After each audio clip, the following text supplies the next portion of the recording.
Tervehdys koulucoaching-ohjelmasta. Koulucoaching-ohjelmassa on kyse sisäisen coaching-ohjelman kehittämisestä sivistystoimiin, erityisesti kouluihin, opettajille ja rehtoreille sekä oppilaille että vanhemmille. Ohjelman päämääränä on kouluhyvinvointi. Se käsittää opetushenkilöstön työhyvinvointia, työssä jaksamista ja innostumista. Keskiössä on oppilas ja oppilaan kouluviihtyvyys ja itsetuntemuksen kasvu, oppimisen ilo ja onnistumisen riemu, mutta samalla myös koko työyhteisön vahvuuksien tunnistaminen ja erilaisuuden hyödyntäminen. Ohjelman suunnittelussa ja toiminnassa hyödynnetään life coachingin, business coachingin, työnohjauksen ja fasilitoinnin periaatteet, mutta jokaiselle koululle tehdään ihan oma räätälöity ohjelma.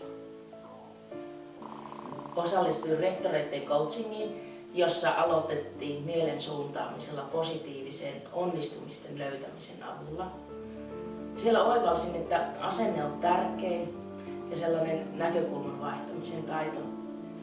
Coachingissa on tavoitteena, että me autamme toisiamme onnistumaan.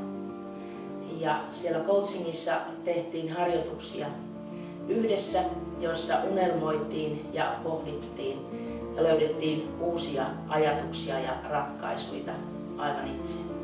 Koulucoaching-ohjelma ei ole tiedettä. Se on käytännön toimintaa ja ennen kaikkea asennetta. Koulusana coaching-ohjelman edessä tarkoittaa paitsi sitä kaikille tuttua oppimisen ympäristöä, myös tälle ohjelmalle tärkeitä asioita. Se tarkoittaa kannustusta, Oivalluttamista, Uskallusta, Luottamusta Ja unelmointia. tervetuloa mukaan!